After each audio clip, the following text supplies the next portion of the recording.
AI is going to enable more people with dumb ideas when we need true leadership so badly right now. If you are here thinking about thought leadership, it is because you know you have a voice in your space, or you're trying to scrape together the courage to go and leverage that voice in your space. It is unlikely that you are sitting on the sidelines of AI. You are probably trying to figure out, what exactly do you believe about AI? What are you telling people around you that you believe about AI? And how on earth are you supposed to capitalize on this? Most of the people who listen to this podcast are monetizing their subject matter expertise. Through this episode, I'm trying to nudge you. You can't go anywhere unless you're clear. And it is time to get very clear about what you want, where you're going, what you're willing to bleed for, what you tell people when you talk about AI. And it's time to get a little excited. I'm going to just talk you through where I am. I have been quiet for like 2 months. I have been neck deep in trying to figure out, what's AI doing for my business? What do I actually think about the possibilities of it, the implications of it? Do I think that the whole world will lay off 90% of their staff tomorrow? I really did at the beginning. I'm starting to worry slightly less, but not a ton less. I'm trying to prepare myself for just a paradigm that isn't the worst, isn't the best case, but really does place me and my family in a thoughtful manner when it comes to revenue. If you are like everybody else out there, you will show up for yourself, for revenue. But you're here for more than that. I know you are. And your audience wants to know too. What do you care about? What are you thinking right now? You are going to need to sit down and actually articulate.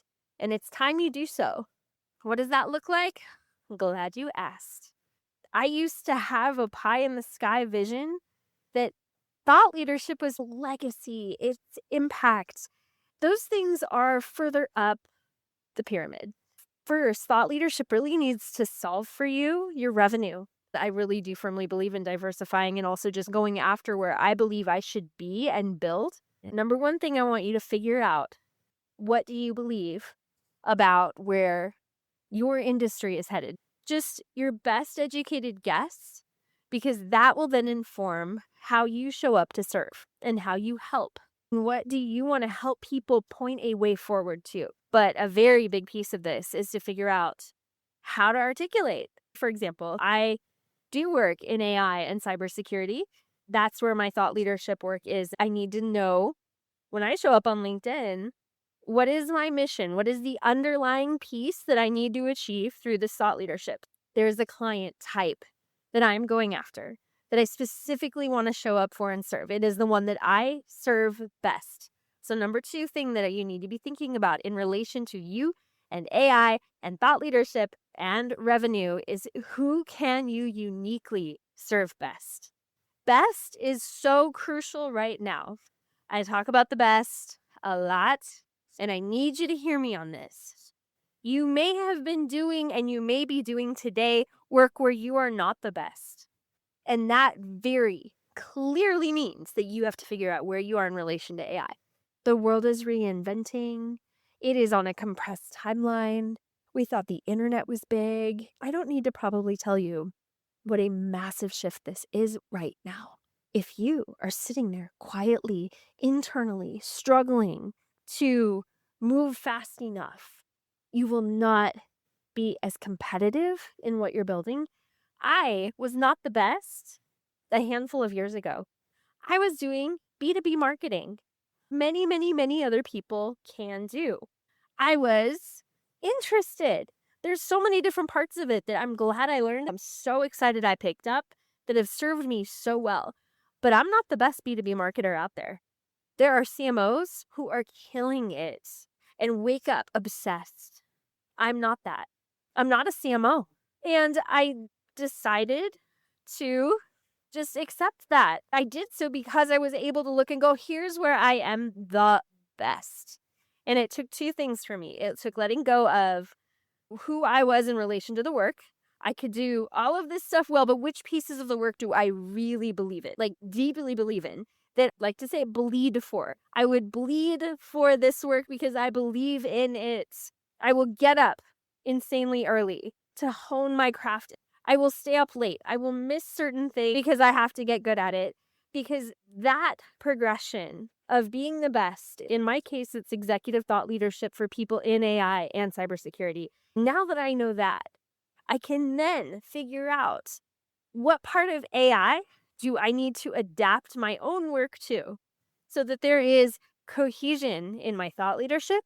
There is a direct benefit on the revenue side, but also I'm willing to talk about it with anybody I meet.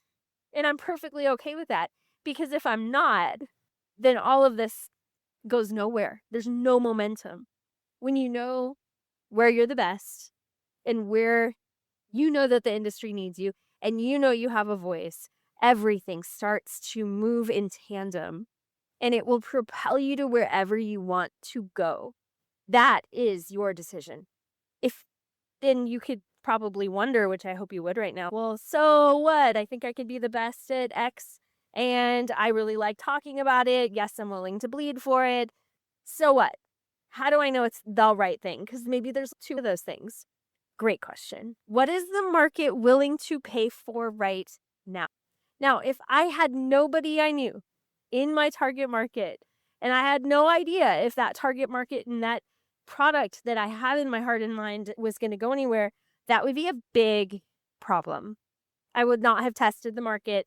I would not have any certainty. Go have conversations. If you have any doubt whatsoever, if you are not making people happy with that product right now, that is perfectly okay. You think it's where you want to go? Wonderful. Go have conversations until you know for sure that the market's willing to pay for it. And that could be as simple as you run into somebody at a networking event and you go, hey, you work in this area, you work in AI or cybersecurity. Could I run this idea by you and just see, is this something you feel you would actually pay for right now because you could see an ROI from it? You don't know if that's the direction you need to be. And then you won't know where you should be speaking about in thought leadership. And you certainly won't know how to evolve your own work as it relates to AI. You have to be real and vulnerable and ask the questions. But again, if you're not, that's a sign that you're not willing to bleed for it. You have to have those conversations so you can get the confidence to get the words to say the words. If you go to anything on my LinkedIn right now, you will see who I care about, what I'm talking about. There will be no doubt whatsoever what I'm here to do. We've talked about what you're going to do with your voice. You're going to talk about that thing where you are the best. You're going to be the best, where you have talked to your market. Right now, it is so easy to fake expertise. We are all trying to adopt a new thing, and people can be straight up faking it. And in fact, let's just be real. We are all trying to figure this out as we go. I don't care if you have AI in your title. You are figuring it out as you go too, and that is okay. But you definitely need to know, and you need to be thinking about exactly what that looks like for you to show up about 40% more confident than you have been. And here's why. So one of the things that AI is changing is this idea of being a little bit everywhere at once. I look prolific simply by virtue of showing up at a few of the right rooms for me, showing up at some events, some conferences. I have a lot to say, and I'm saying it more than I'm even comfortable with. It produces an effect of what appears to be leadership. I want you to remember that there is a vacuum of leadership. It's on all the time, okay? The vacuum is on. It is sucking up good and bad ideas alike. It does not discriminate. Whoever's there to take up that space, that's who fills the vacuum. You are so reluctant about this idea, you can't even see straight. It turns your stomach half the time. And you hate to be associated with those people who are so persuasive. And they're doing it just to put themselves out there on a platform. You don't even want to be associated with that. It looks gross. I don't know how to fix them. Let's instead think about what's at stake if we're quiet now. You still overthink things all the time. All the time. You're moving slower than you probably would like. You take longer to write something. Other people's ideas get out there faster. We cannot move slowly right now because we will lose momentum. It is just the way of the world.